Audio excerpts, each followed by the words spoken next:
പ്രിയ ദേശനിവാസികളെ, നമ്മളൊരു പാട്ട് കേട്ടു.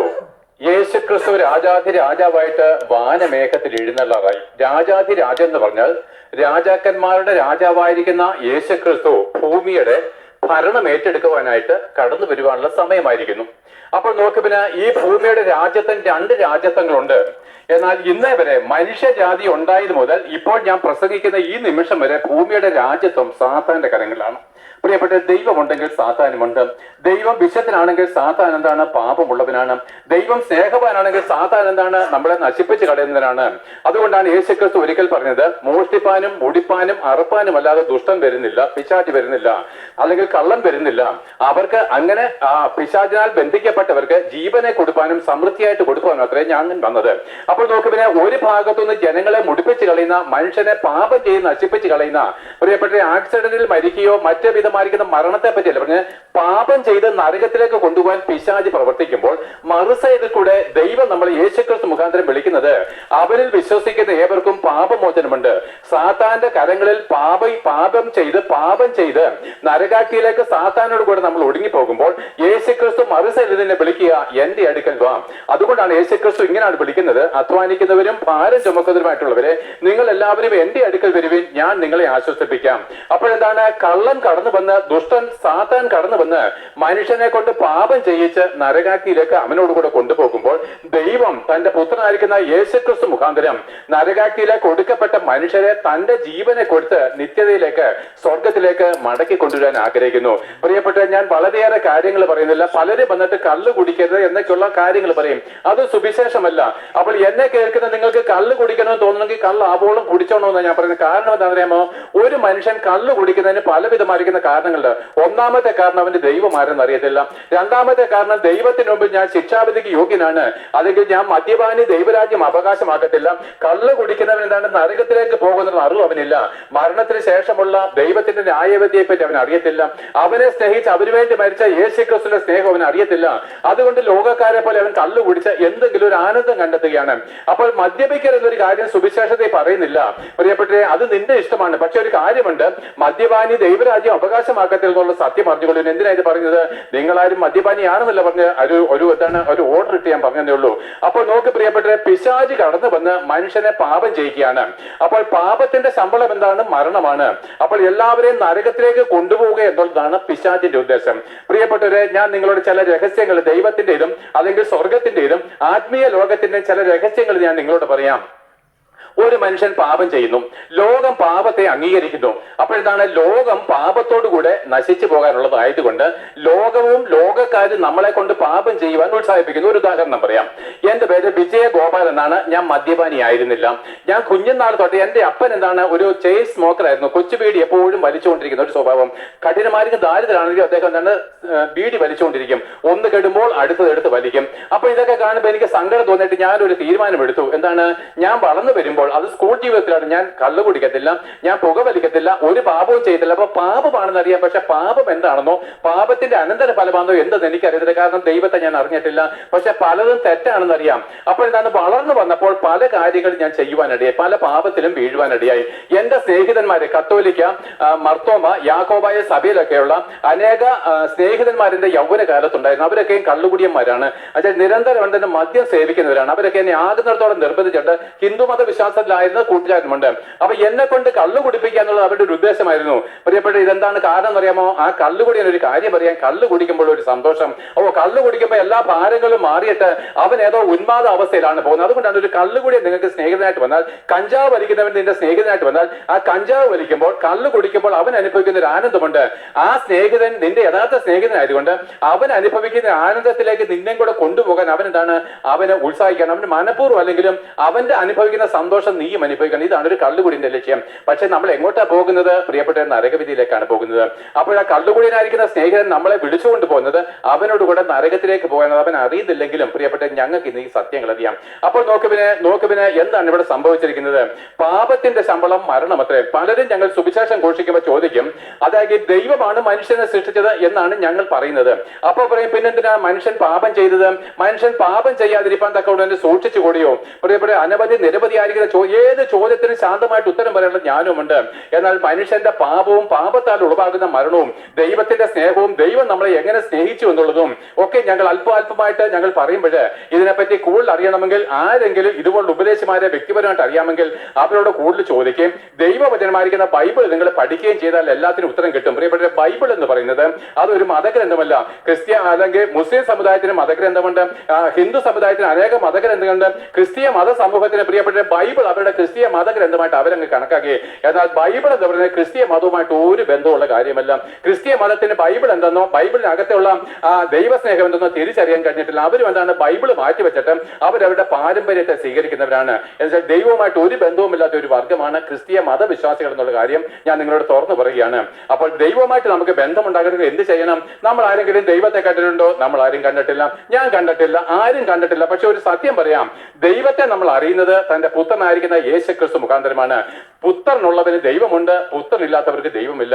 പ്രിയപ്പെട്ട ലോകത്തിലുള്ള ഏത് ജാതി മതസ്ഥാലും ശരി, യേശുക്രിസ്തു നിങ്ങളുടെ രക്ഷകനായിട്ട് വന്നിട്ടില്ലെങ്കിൽ നിങ്ങൾ ദൈവമില്ലാത്തവരായിട്ട് മരിച്ച് ദൈവത്തോടു കൂടെ വാസം ചെയ്യുവാൻ കഴിയാതെ സാത്താനോട് കൂടെ അവനായിട്ട് നിശ്ചയിക്കപ്പെട്ട നരകത്തിലേക്ക് നമ്മുടെ ഒടുക്കി കളയുക. പ്രിയപ്പെട്ടവരെ, അപ്പോൾ നമുക്കൊരു മറുചോദ്യം, ദൈവം ക്രൂരനല്ലേ? ഞങ്ങൾ ഈ ചോദ്യങ്ങൾ ഇന്നും അനുഭവിക്കുന്നതാണ്. ദൈവം ക്രൂരനല്ലേ? മനുഷ്യർ പാപം ചെയ്ത് നരകത്തിലേക്ക് പോകുന്നതിന് ദൈവത്തിനൊരു വേദനയുമില്ല? വേദനയുണ്ട് പ്രിയപ്പെട്ടവരെ. ശാന്തമായിട്ട് കേട്ടുകൊള്ളുവിന്. പിശാചിന്റെ പ്രവൃത്തി എന്തെന്നും ദൈവത്തിന്റെ പ്രവൃത്തി എന്തെന്നും ഞാൻ അല്പമായിട്ട് നിങ്ങളോട് പറയാം. നോക്ക്, പിന്നെ നമുക്ക് മനുഷ്യന്റെ ചരിത്രത്തിലേക്കൊന്ന് പോകാം. മനുഷ്യനെ ദൈവമല്ല സൃഷ്ടിച്ചത്, അതോ സ്വന്തമായിട്ടുണ്ടായി വന്നോ? നിങ്ങൾക്ക് അല്പമെങ്കിലും ബുദ്ധി ഉണ്ടെങ്കിൽ ചിന്തിച്ചു കൊള്ളുവേൻ. കുരങ്ങ് രൂപാന്തരം ചെയ്യാൻ മനുഷ്യനാകത്തില്ല, അമീബ രൂപാന്തരം ചെയ്ത് കുരങ്ങുമാകത്തില്ല. പിന്നെ എന്താണ്? ഇപ്പോൾ നമ്മൾ കാണുന്ന എല്ലാ സൃഷ്ടികളും ദൈവം തന്റെ വചനത്താൽ സൃഷ്ടിക്കപ്പെട്ട മനുഷ്യ ജീവിതം ഒഴികെ ഈ ഭൂമിയിലുള്ള സകല ജീവജാലങ്ങളും വസ്തുവകളും ആകാശത്തിലെ സൂര്യചന്ദ്ര നക്ഷത്രാദികളും എല്ലാം സൃഷ്ടിച്ചത് ദൈവം തന്റെ വചനത്താലാണ്. അവൻ ദൈവം എന്ന് വെച്ച് കഴിഞ്ഞാൽ ലോകം ഉണ്ടാകുന്നതിന് മുമ്പേ ഉള്ളവനാ പ്രിയപ്പെട്ട ദൈവം. അല്ല, ലോകം ഉണ്ടായതിനു ശേഷം ദൈവത്താൽ ഉണ്ടാക്കപ്പെട്ട മനുഷ്യർ ഉണ്ടാക്കിയതല്ല ദൈവം. പിന്നെയോ ലോകത്തെ തന്നെ സൃഷ്ടിച്ചവനും ലോകത്തിലുള്ള സകല ജീവജാലങ്ങളെയും ചരാചരങ്ങളെയും മനുഷ്യന് വേണ്ട ഭക്ഷണവും വായുവും വെള്ളവും വസ്ത്രവും എല്ലാം നൽകി കൊടുക്കുന്നവൻ ആരോ, അവനാ ദൈവം. അപ്പോൾ ഞങ്ങൾ ആ ദൈവത്തെ പറ്റി പറയുമ്പോൾ നിങ്ങൾക്ക് ഇന്ന് ചില കാര്യങ്ങളൊക്കെ പറ്റി ബോധം വരണം.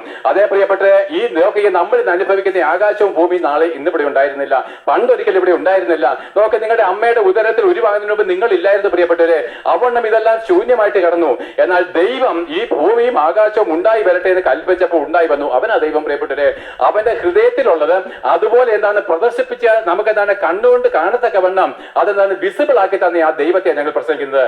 ദൈവത്തിന്റെ ഹൃദയത്തിൽ എന്തുണ്ടോ അതെന്താണ്, അത് എല്ലാവർക്കും അപ്രത്യക്ഷമായിരിക്കെ അത് പ്രത്യക്ഷമാകുവാൻ തക്കവണ്ണം വിസിബിൾ ആക്കുവാൻ തക്കവണ്ണം തന്റെ ഹൃദയത്തിലുള്ള രൂപത്തെ ഉണ്ടായി വരട്ടെ എന്ന് കൽപ്പിച്ചപ്പോൾ അത് ഉണ്ടായി വന്നെങ്കിൽ അവൻ അത്ര ദൈവം, മറ്റാരും ദൈവമല്ല. അതായത് പ്രിയപ്പെട്ട ആകാശവും ഭൂമിയെ സൃഷ്ടിച്ചവനാരോ അവനാണ് ദൈവം. ഞാൻ യേശുക്രിസ്തുവിലേക്ക് വരാൻ നിങ്ങൾ പറയും 2000 വർഷങ്ങൾക്ക് മുമ്പ് മറിയ എന്ന് പറയുന്ന ഒരു സ്ത്രീയിൽ ഉണ്ടായവൻ എങ്ങനെ ദൈവമാകുന്നേ? അവൻ എങ്ങനെ ലോകം സൃഷ്ടിക്കും? ഉത്തരം പറയാൻ പറയാം, പക്ഷേ സമയം കുറെ എടുക്കുക. അതുകൊണ്ട് വളരെ ചുരുക്കമായിട്ട് ഞാൻ പറഞ്ഞുതരാം. അപ്പോൾ നോക്കിയവന് ആകാശത്തെയും ഭൂമിയെയും ദൈവം സൃഷ്ടിച്ചത് എന്തിനു വേണ്ടിയിട്ടാണെന്ന് അറിയാമോ? ആ ദൈവത്തിന്റെ വചനമായിരിക്കുന്ന യെശയ്യാവിന്റെ പ്രവചനത്തിൽ യേശുക്രിസ്തുവിന്റെ ഭൂമിയിലെ ജനനത്തിനും 700 വർഷങ്ങൾക്ക് മുമ്പ് പ്രവാചകൻ മുഖാന്തരം ദൈവം തന്റെ രഹസ്യങ്ങളെ വെളിപ്പെടുത്തി കൊടുത്തു.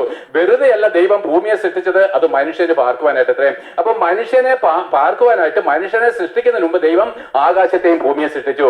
അതിനുശേഷം മനുഷ്യർക്ക് വേണ്ടി ഭൂമിയിലുള്ള സൂര്യചന്ദ്ര നക്ഷത്രാദികളെയും പ്രപഞ്ചഗോളങ്ങളെ സൃഷ്ടിച്ചു. സൂര്യനെ സൃഷ്ടിച്ചത് മനുഷ്യന് കാലം സമയം ഒക്കെ തിരിച്ചറിയാനാണ്. അതിനുശേഷം നോക്കുക, ഭൂമിയിലെ അതാത് സസ്യങ്ങള് അതാത് ഫലങ്ങളുള്ള വൃക്ഷങ്ങള് ഒക്കെ ഉണ്ടായി വരട്ടെ ദൈവം കൽപ്പിച്ചു. അല്ല, നിങ്ങളുണ്ടല്ലോ 10 or 9 വയസ്സുള്ളവരൊക്കെ പണ്ട് സ്കൂളിൽ വെച്ച് നമുക്ക് തമാശ തർക്കങ്ങളില്ലേ, തെങ്ങാണോ തേങ്ങയാണോ ആദ്യം ഉണ്ടായത്? തർക്കിക്കാത്തവര് വളരെ കുറവാണ്. അപ്പൊ തെങ്ങാണെന്ന് പറഞ്ഞാൽ തേങ്ങയില്ലാതെ തെങ്ങുണ്ടാകുമോ ചോദ്യം. അല്ല, ഇനി തേങ്ങയാണെന്ന് പറഞ്ഞാൽ തെങ്ങില്ലാതെ തേങ്ങ ഉണ്ടാകുന്നു മറു ചോദ്യം. പ്രിയപ്പെട്ടവരെ, ദൈവത്തിന്റെ വചനം പറയുന്നു അതാത് ഫലത്തോടു കൂടിയ വൃക്ഷങ്ങൾ ഉണ്ടായി വരട്ടെ ദൈവം കൽപ്പിച്ചു. ഉണ്ടായി വന്നു. തേങ്ങയോട് കൂടിയ ഒരു തെങ്ങിനെ ദൈവം സൃഷ്ടിച്ചു. ആ ഒരു തെങ്ങിൽ നിന്നത്രേ ഭൂലോകം മുഴുവനും തെങ്ങുണ്ടായത്. അതെല്ലാം എവിടെ പോയാലും തെങ്ങും തേങ്ങയുമാണ്. അതിനെന്താണ്? അതിന്റെ നിറവ്യത്യാസം വന്ന് കാലാവസ്ഥയ്ക്ക് ഒത്തവണ്ണം ചില രൂപഭേദങ്ങൾ വന്നെങ്കിലും അതിന്റെ എല്ലാം സ്വഭാവം ഒന്നാണ്. അവണ്ണം നോക്ക്, പിന്നെ ഇതെല്ലാം സൃഷ്ടിച്ചതിന് ശേഷം 6000 വർഷങ്ങൾക്ക് മുമ്പ് ദൈവം മനുഷ്യനെ ദൈവത്തിന്റെ അതേ രൂപത്തിൽ സൃഷ്ടിച്ചു. എന്നെ കേൾക്കുന്ന ക്രിസ്ത്യാനികളുണ്ട്, മുസ്ലിങ്ങളുണ്ട്, ഹിന്ദുക്കളുണ്ട്. പ്രിയപ്പെട്ടവരെ, നമ്മുടെ എല്ലാവരുടെ ദുഃഖം ഒന്നാണ്, മരണം ഒരുപോലെയാണ്. എന്ന് വെച്ചാൽ പല വിധമായിരിക്കുന്ന മരണം, എല്ലാവർക്കും മരണമുണ്ട്. നമ്മൾ ജനിച്ചതെല്ലാം ഒരേ നിയമത്തിലാണ്. എന്നാൽ നോക്കുവിന് 6000 വർഷങ്ങൾക്ക് മുമ്പ് ദൈവം മനുഷ്യനെ തന്റെ രൂപത്തിൽ സൃഷ്ടിക്കുമ്പോൾ ദൈവത്തിനൊരു ആഗ്രഹമുണ്ട്. എന്റെ രൂപത്തിൽ സൃഷ്ടിച്ച ഈ മനുഷ്യൻ, അവരിൽ നിന്ന് തന്നെ ഞാൻ ഭാര്യയെ ഉണ്ടാക്കി കൊടുക്കും, എന്നിട്ട് അവനിൽ ധരിക്കുന്ന ജനങ്ങളും അവനും എന്നോടുകൂടെ നിത്യവാസത്തിലേക്ക് വരും. ദൈവത്തിന്റെ അതേ രൂപത്തിൽ ദൈവം മനുഷ്യനെ സൃഷ്ടിക്കുമ്പോൾ അവനിൽ പാപമില്ലായിരുന്നു, അവൻ വിശുദ്ധനായിരുന്നു. അങ്ങനെ 6000 വർഷങ്ങൾക്ക് മുമ്പ് കുരങ്ങിനെ രൂപാന്തരം ചെയ്തല്ല, പിന്നെയോ ദൈവം തന്റെ സ്വന്തം കൈകൊണ്ട് ഈ ഭൂമിയിലെ പൂഴിയെ തന്റെ അതേ രൂപത്തിലുള്ള ഒരു പ്രതിമയുണ്ടാക്കി അതിൽ ജീവശ്വാസം ഊതി അവനെ ജീവനുള്ള മനുഷ്യനാക്കി ഭൂമിയുടെ മധ്യഭാഗമായിരിക്കുന്ന ഏതിൽ നിർത്തി. അപ്പൊ 6000 വർഷങ്ങൾക്ക് മുമ്പ് ഭൂമിയിൽ എത്ര ഭൂഖണ്ഡങ്ങൾ ഉണ്ടായിരുന്നു? ഒരു ഭൂഖണ്ഡവും ഇല്ലായിരുന്നു. അല്ലെങ്കിൽ ഒരൊറ്റ ഭൂമിയായിട്ട് ഇവിടെ കിടന്നു. അന്ന് ആഫ്രിക്കയോ ഏഷ്യയോ യൂറോപ്പോ വേർതിരിച്ചിരുന്നില്ല, ഒരു കരയും ഒരു സമുദ്രവും. എന്നാൽ ഇതെല്ലാം വേർതിരിക്കപ്പെട്ടിട്ട് ഏകദേശം 4000 വർഷത്തെ ചരിത്രമേ ഉള്ളൂ. ആ ഭൂമിയുടെ മധ്യഭാഗത്തിൽ ഏക പുരുഷനെ ദൈവം നിർത്തി. അവൻ ആദമെന്ന് പേരിട്ടു. അവൻ ദൈവത്തിന്റെ മകനും വിശുദ്ധനും ദൈവത്തോട് കൂടിയുമായിരുന്നു, ദൈവത്തോട് കൂട്ടായ്മയുണ്ടായിരുന്നു. എന്നാൽ പ്രിയപ്പെട്ടവരെ, അവൻ ദൈവത്തെ സ്നേഹിക്കുന്നുണ്ടോ എന്നൊരു പരീക്ഷ വെക്കേണ്ടത് ആവശ്യമായിരുന്നു.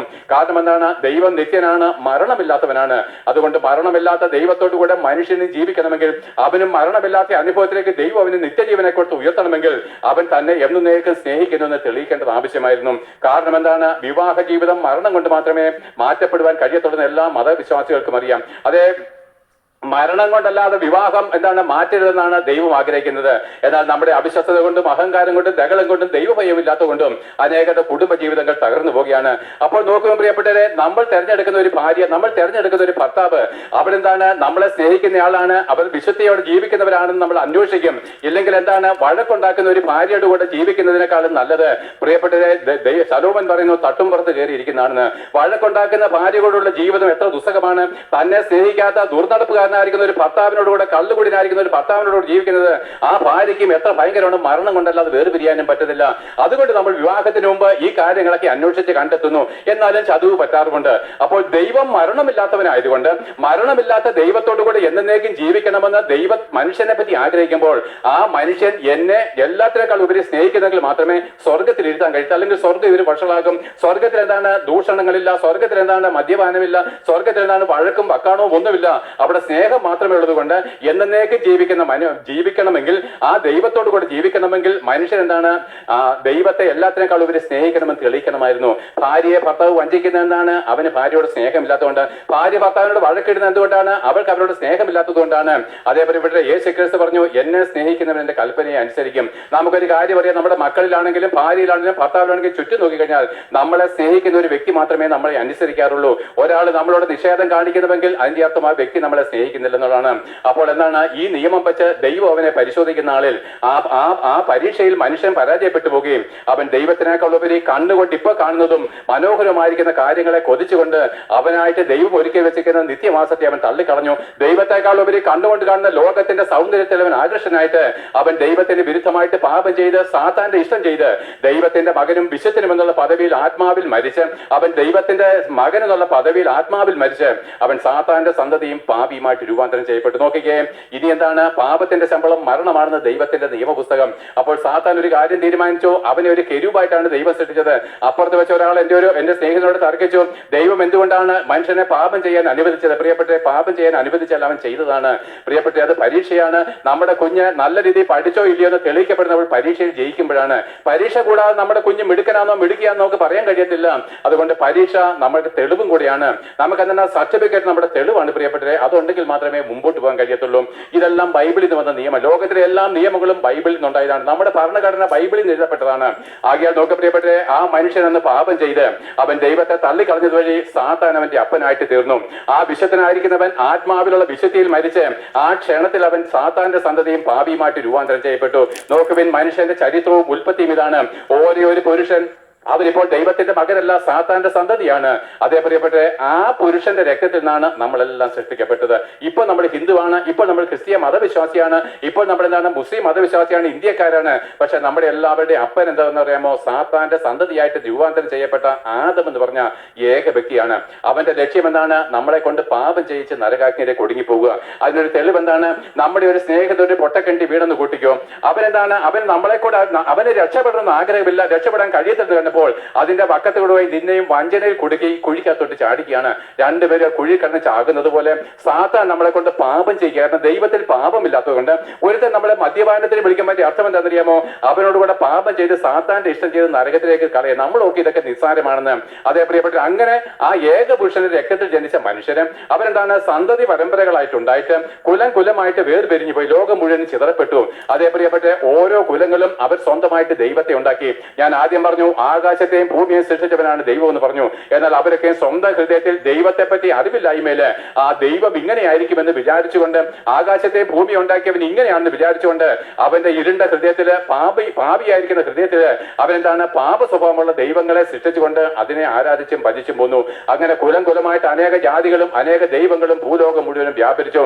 അവരെല്ലാവരും തമ്മിൽ ദൈവത്തിന്റെ പേര് പറഞ്ഞ് കൊന്നൊടുക്കുകയും എല്ലാവരും ഒരേ നരകാഗ്നിയിലേക്ക് ഒടുങ്ങിപ്പോയി. അതേപോലെ പ്രിയപ്പെട്ട ഒരു ഹിന്ദു ഒരു മുസൽമാനെ മതത്തിന്റെ പേരിൽ കൊന്നാൽ മരിച്ചതിന് ശേഷം രണ്ടുപേരും ഒരു തീര.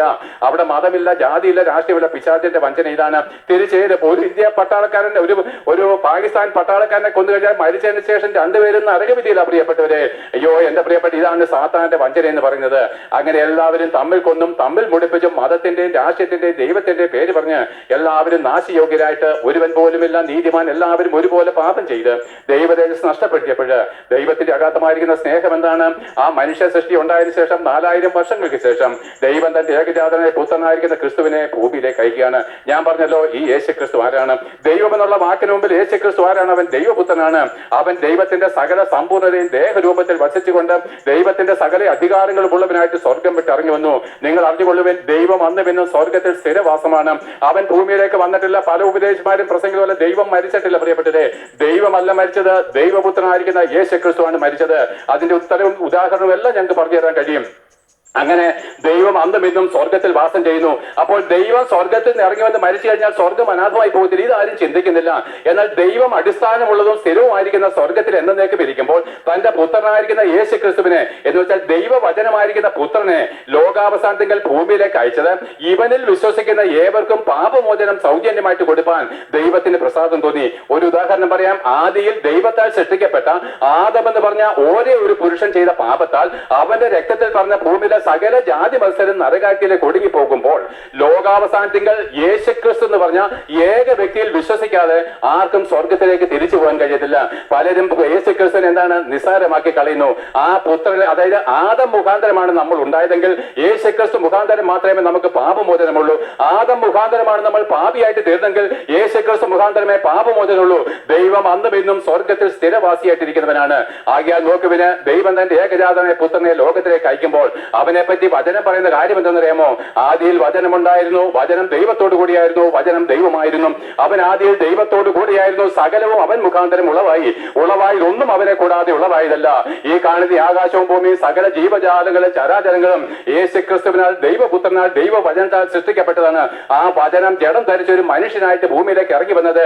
അവനാൽ സൃഷ്ടിക്കപ്പെട്ട ജനം പാപം ചെയ്ത് നരകത്തിൽ പോകാൻ അവൻ ഇഷ്ടപ്പെടുന്നില്ല. അവൻ നമ്മളോട് മനസ്സലിവ് തോന്നിച്ചിട്ട്, കരുണാസമ്പന്നത തോന്നിച്ചിട്ട് അവൻ ഈ ലോകത്തിലേക്ക് വന്ന് പ്രിയപ്പെട്ട ദൈവത്തിന് ഒരു കോടതിയുണ്ട്. നിങ്ങൾ വിചാരിക്കുന്ന പോലെ നമ്മുടെ പുരോഹിതന്മാര് കാണിക്കുന്ന എന്തെങ്കിലും മന്ത്രങ്ങൾ കൊണ്ടോ തന്ത്രങ്ങൾ കൊണ്ടോ പിന്നെന്താണ് കല്ലറയിൽ നടക്കുന്ന ധൂവപ്രാർത്ഥന കൊണ്ടോ നമ്മൾ സ്വർഗത്തിൽ പോകുമെങ്കിൽ ദൈവം അസത്യവാദിയാണ്. ദൈവത്തിനൊരു നിയമമുണ്ട്. നിയമം വെച്ച് മാത്രമേ വിധിക്കത്തുള്ളൂ.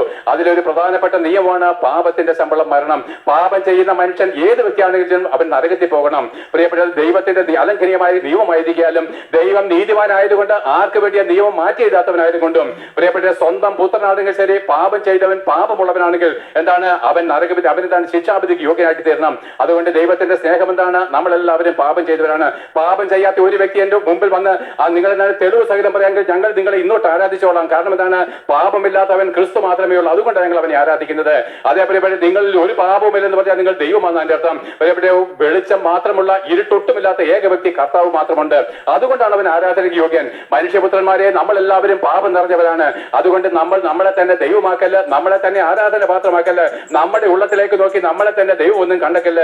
ദൈവം ഇതാ അത്യുന്നതനായിരിക്കും ദൈവം സ്വർഗസിംഹാസനത്തിൽ വാണരുളുന്നു. ആ ദൈവം തന്റെ പുത്രനെ ലോകത്തിലേക്ക് അയക്കുമ്പോൾ സകലതും സൃഷ്ടിക്കപ്പെട്ടവനായിരിക്കുന്ന സകലത്തിനെ സൃഷ്ടിഭൂതനാക്കി തീർന്ന ഈ യേശുക്രിസ്തുവിനെ ലോകത്തിലെ ഒരു മനുഷ്യനായിട്ട് അയക്കുമ്പോഴേ അവൻ ഈ ഭൂമിയിലേക്ക് കടന്നു വന്നത് പുരുഷ രക്തം കൂടാതെയാണ്. ഈ ഭൂമിയിൽ പാപമില്ലാതെ ജനിച്ച ഒരേ ഒരു വ്യക്തി യേശുക്രിസ്തു മാത്രമാണ്. അവൻ ജനിച്ചത് കന്യക ഗർഭം ധരിച്ച ഒരു മകനെ പ്രസവിക്കുന്നുള്ള ദൈവത്തിന്റെ പ്രവചനത്തിലൊത്തവണ്ണം അത്യുന്നതനായിരിക്കുന്ന ദൈവത്തിന്റെ പരിശുദ്ധാത്മാവ് കന്യകയുടെ മേൽ നിഴൽ കപ്പലിട്ടപ്പോൾ ഉളവായ വിശുദ്ധ പ്രജ യേശുക്രിസ്തു മാത്രമേ പാപമില്ലാത്തവനായിട്ട് ഭൂമിയിൽ ജനിച്ചിട്ടുള്ളൂ. മറ്റെല്ലാവരും യേശുക്രിസ്തു ഒഴികെ സകല മനുഷ്യരും പുരുഷ രക്തത്തിലാണ് ജനിച്ചത്. അതുകൊണ്ട് അവരെല്ലാവരും പാപികളാണ്. പ്രിയപ്പെട്ട യേശുക്രിസ്തുവിന്റെ അമ്മ മറിയെ പോലെ അതാണ് പരിശുദ്ധ മറിയം എന്ന് പറയുമ്പോൾ അവൾ വിശുദ്ധീകരിക്കപ്പെട്ട് ദൈവത്തിന്റെ ആത്മാവ് കിട്ടുമ്പോഴാണ്. അവളും ജനിച്ചത് ഒരു പുരുഷ രക്തത്തിലായതുകൊണ്ട് നിങ്ങളെ പോലെ ഒരു സ്ത്രീ മാത്രമാണ് അവള്. എന്നാൽ അവൾ ദൈവഭക്തിയായിട്ട് ദൈവത്തിന്റെ ഇഷ്ടം ചെയ്യുമെന്ന് ദൈവത്തിന് ഉറപ്പുള്ളത് കൊണ്ട് യേശുക്രിസ്തുവിനെ ഗർഭം ധരിപ്പാനായിട്ട് ദൈവം അവളെ തെരഞ്ഞെടുത്തതേ ഉള്ളൂ. യേശുക്രിസ്തു അല്ലാതെ ആരും സ്വർഗത്തിൽ നിന്ന് വന്നിട്ടില്ല. അവൻ മാത്രമേ പരിശുദ്ധാത്മാവിൽ ജനിച്ചിട്ടുള്ളൂ. അതുകൊണ്ട് ആ യേശുക്രിസ്തുവിൽ പാപമില്ല. ആ പാപമില്ലാത്ത രക്തം ചൊരിഞ്ഞെങ്കിൽ മാത്രമേ ആ രക്തത്താലല്ലാതെ പാപമോചനമുള്ള വിമോചനമില്ല.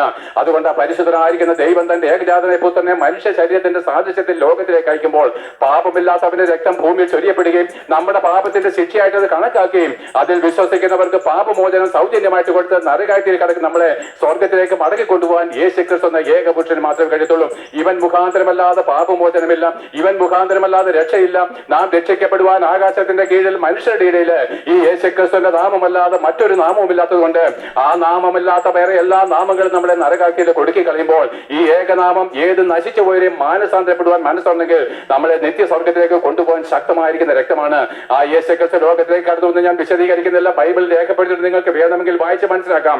മതപരമായിരിക്കുന്ന ബന്ധങ്ങളെ വിട്ട് സ്വതന്ത്ര ചിന്തയോടുകൂടി നിങ്ങൾ ദൈവത്തെ അന്വേഷിക്കണം.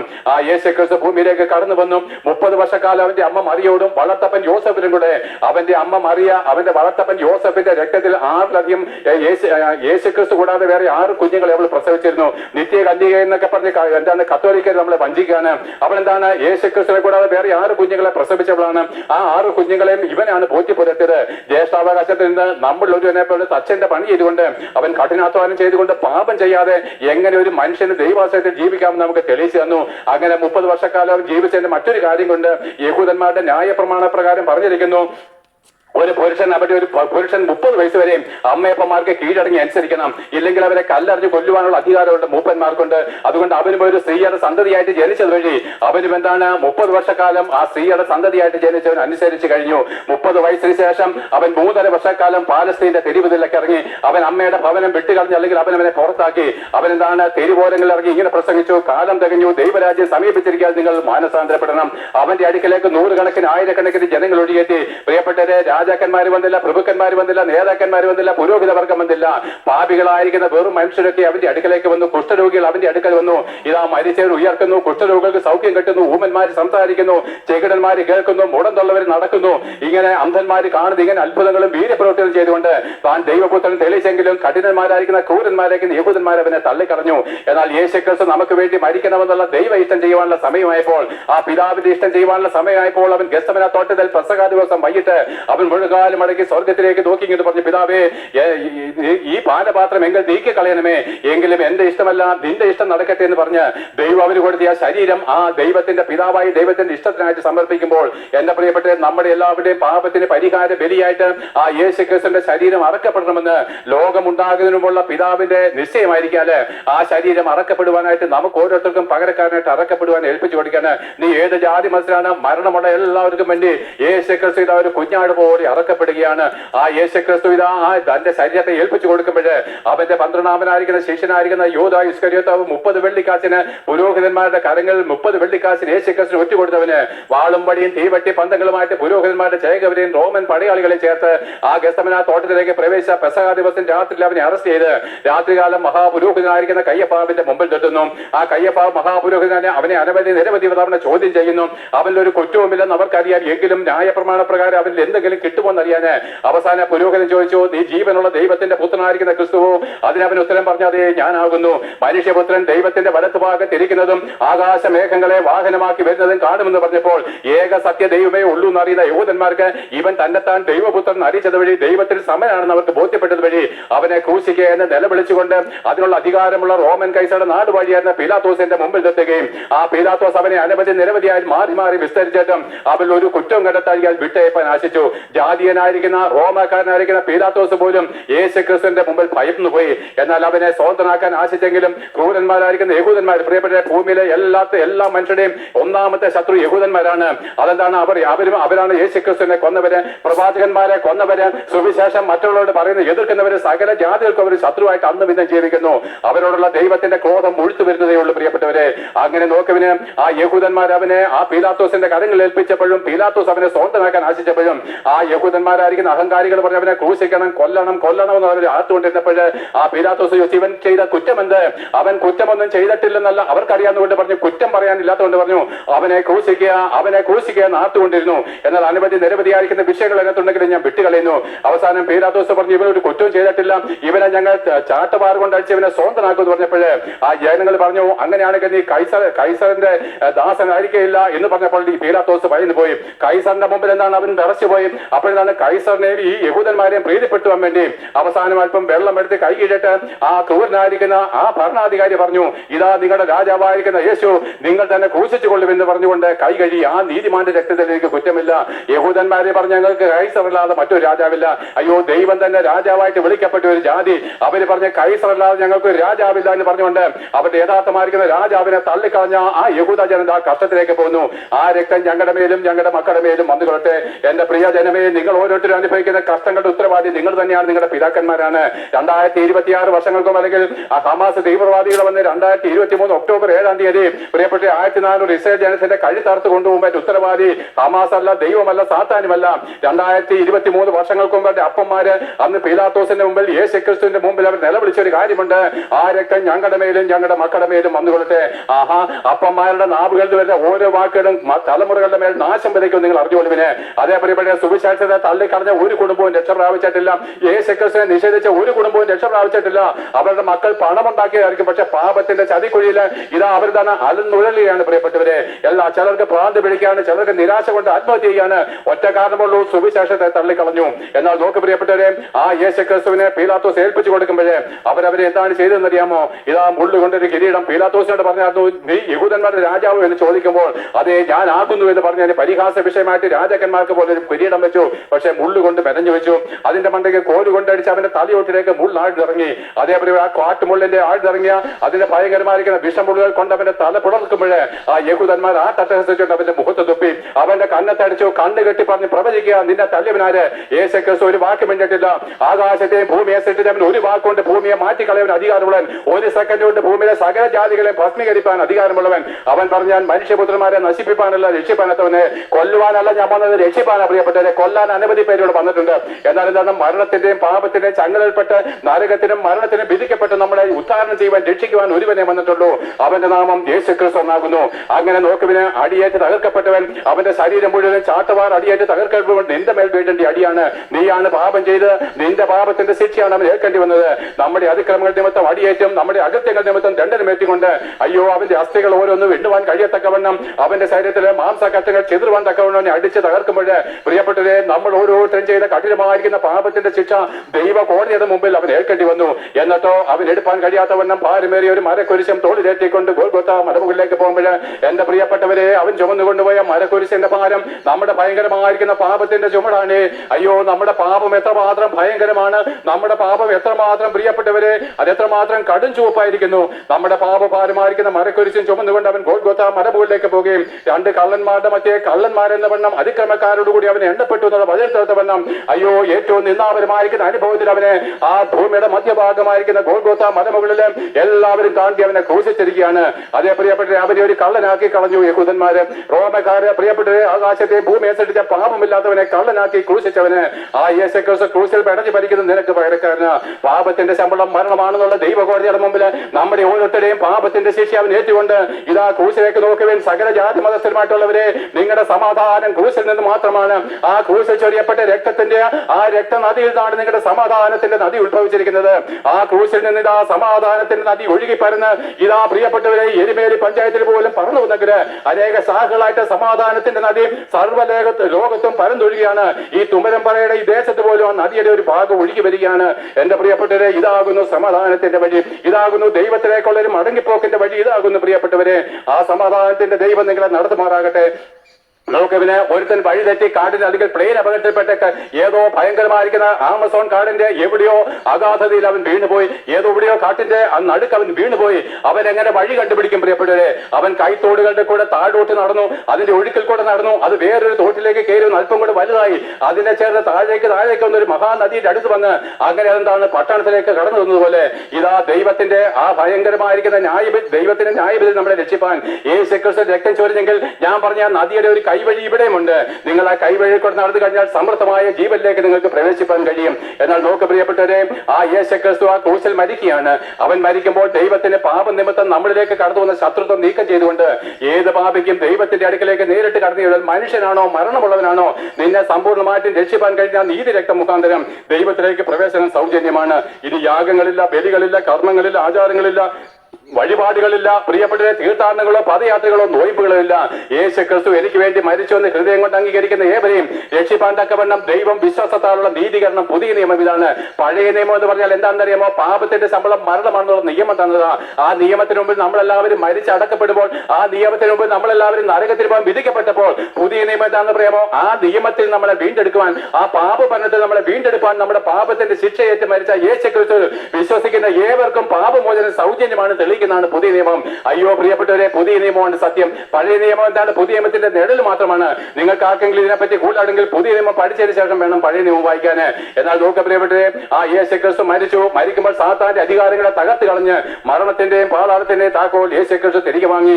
അബ്രഹാം പിതാവ് മരിച്ചിട്ട് എവിടെയാക്കുന്നത്? പാതാളത്തിലേക്കായി പോയത്. പാതാളത്തിന്റെ താക്കോൽ ആരുടെ കരങ്ങളായിരുന്നു? സാത്താന്റെ കരങ്ങളായിരുന്നു. എന്നാൽ യേശുക്രിസ്തു ക്രൂശിൽ മരിക്കുമ്പോൾ സാത്താന്റെ അധികാരവർഗം കവർന്ന് അവന്റെ കയ്യിൽ നിന്ന് മരണത്തിന്റെയും പാതാളത്തിന്റെയും താക്കോൽ തിരികെ വാങ്ങി. ജീവപര്യന്തം മരണഭീതിയിലായിരുന്ന പാതാളം തുറന്ന് അവനെ സ്വതന്ത്രനാക്കി. യേശുക്രിസ്തു മരിക്കുമ്പോൾ ഇതാ യെരുശലേമിലെ കല്ലറകളെ തുറക്കപ്പെട്ട് അവന്റെ പുനരുത്ഥാനത്തിന് ശേഷം അനേക വിശുദ്ധന്മാര് ആ യെരുശലേമിൽ പ്രത്യക്ഷപ്പെട്ടെന്ന് എഴുതിയിരിക്കുന്നത് സാത്താന്റെ അധികാരത്തിൽ കിടന്ന പാതാളത്തെ അവൻ തുറന്നു എന്നുള്ളതിന്റെ അധികാരമാണ്, അതിന്റെ മുദ്രയാകുന്നു പ്രിയപ്പെട്ടവരെ. എന്നാൽ യേശുക്രിസ്തു മരിച്ചു, അവൻ അടക്കപ്പെട്ടു, പൗരോഹിത്യം നീക്കപ്പെട്ടു.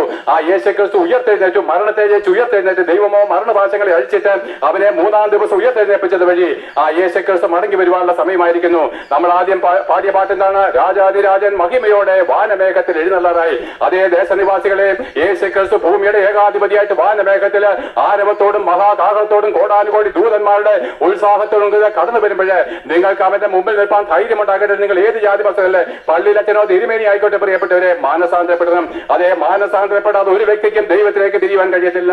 നിന്റെ പൊന്നും വെള്ളിയും എനിക്ക് ആവശ്യമില്ല. രാഹുകാറ്റിന് പോലും രക്ഷിപ്പാൻ നമ്മുടെ മതപുരോഹിതന്മാർക്ക് കഴിഞ്ഞിട്ടുമില്ല.